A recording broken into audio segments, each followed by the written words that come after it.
সে যাবে না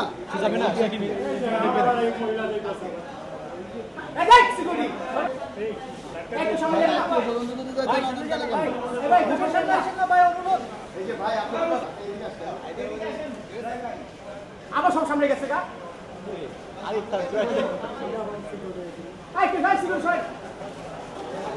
সামনে গেলে দাদা মোস্তাফা দেখো দাঁড়াও দাঁড়াও দাঁড়াও দাঁড়াও এখানে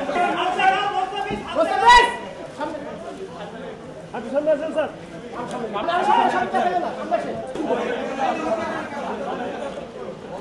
আপনি সামনে আসেন আপনি সামনে আসেন স্টিল ভাই ভাই পিছনে যান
এটা নেত্রকোনার বালিশ মিষ্টি সত্যিকার অর্থে কম শুনুন ভাই নেন না টিকিট কোন তুলবো আবার আবার আমি আমি আমি আমি শেষ এই আপু আপনি না আসেন আমি উঠছি আমি আপনারা আপনারা এক second please for your concern গণপ্রজাতন্ত্রী বাংলাদেশ সরকারের মাননীয় প্রধানমন্ত্রী আমাদের এই একটু শুনতে দেন না প্লিজ গণপ্রজাতন্ত্রী বাংলাদেশ সরকার মুস্তাফিজ আমাদের এই বীর বাঙালির সন্তান যে এই বিশ্ব ক্রিকেটাঙ্গনের এক বিরল প্রতিভা যে সৌভাগ্যের নবরাজকুমার তাকে জাতীয় বীর খেতাবে ভূষিত করেছেন আজ মাননীয় প্রধানমন্ত্রীর পক্ষ থেকে এবং গণপ্রজাতন্ত্রী বাংলাদেশ সরকার যুব ক্রীড়া মন্ত্রণালয়ের পক্ষ থেকে আমরা তাকে জাতীয় বীরের খেতাবে ভূষিত করার প্রত্যয়ে আমরা তাকে আজকে একটি সম্বর্ধনা এবং ফুলেল সম্বর্ধনা এবং তাকে একটি রাজ মুকুট আমরা তাকে পরিয়ে দিয়ে আমরা এই জাতীয় বীরকে আজকে আমরা সম্বর্ধিত করেছি কিন্তু আমরা আগামী দিন অনতিবিলম্বে তাকে রাষ্ট্রীয় পদক এবং তাকে জাতীয় বীরের উত্তরীয় সহ সরকারের পক্ষ থেকে এবং মাননীয় প্রধানমন্ত্রী ওনার সঙ্গে এই বীর খেলোয়াড় এবং বিশ্বকাপানো ক্রিকেটাঙ্গনের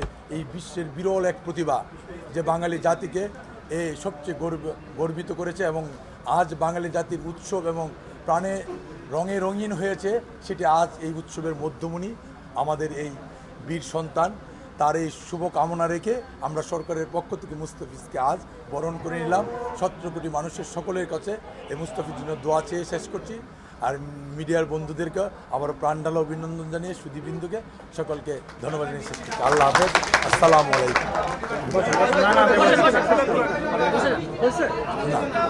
কিছু বলবেন আপনারা প্লিজ একটু বলে শেষ করে এই আপনারা বুঝেন ও কালকে ফাইনাল খেলছে ওর হেমিস্ট্রি কি বলেন তুই সুন্দর করে তুই আরাম কর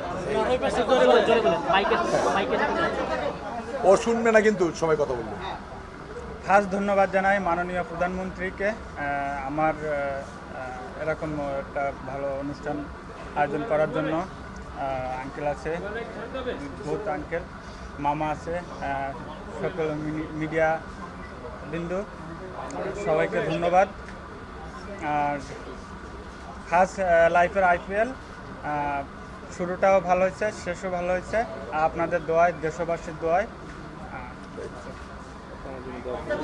আপনার শরীর কেমন আছে এটা একটু জানতে চাই। লাস্ট 2 ম্যাচের আগের ম্যাচে পায়ে একটু ব্যথা ছিল, এটা আমি কালকে ক্রিকেট বোর্ডে যাওয়ার পরে দেখাবো ফিজিও, দেখানোর পরে বোর্ডে কথা বলবো, তারপরে সিদ্ধান্ত নিব।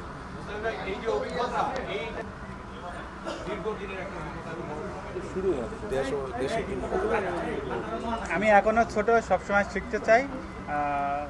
সবাই অনেকে ছিল, অনেক দেশের, চেষ্টা করবো যদি আমার সামনে আরও সুযোগ থাকে এটার ভিতর থেকে আরও ভালো কিছু দেখানোর। দুই একটা মজার ঘটনা একটু বলেন যে আপনাকে খুব ভালো লাগে। পুরো বাংলাদেশ আপনার জন্য ওয়েট করছে। এই মুহূর্তে আপনার সবচেয়ে কার কথা মনে হচ্ছে এই মুহূর্তে? ফার্স্ট বাবা মা আর সবার। আমি তো ইন্ডিয়াতে থাকার সময় সব সময় আমি দেশের মিস করি। Thank you. খেলাটা নিয়ে তো এখন মানুষের প্রত্যাশা অনেক বেড়ে গেল। আপনার যে নেক্সট ডেস্টিনেশনটা কি? ঢাকা একটা লিগ আছে, বাইরেও লিগ আছে, আপনি এটা আপনার next destination কি? আমি এখন পায়ে একটু সমস্যা আছে, আগে ফিজিও বিসিবিতে যাওয়ার পরে কথা বলবো, তারপর অল্প অল্প করে সবাই মিলে করলে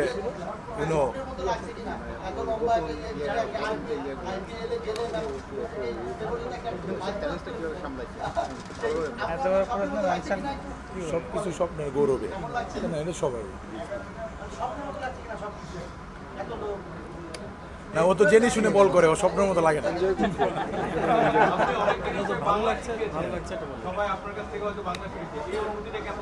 আমি তো ইংলিশ খুব বেশি ভালো পারি না, অল্প ক্রিকেটের ভাষায় কিছু পারি। সবাই আমার কাছ থেকে বাংলা শিখতে চায়, সবাই অনেক মজা পায়। বেশি বললে বেশি বলতে হবে। একটা টুপিটা মাথায়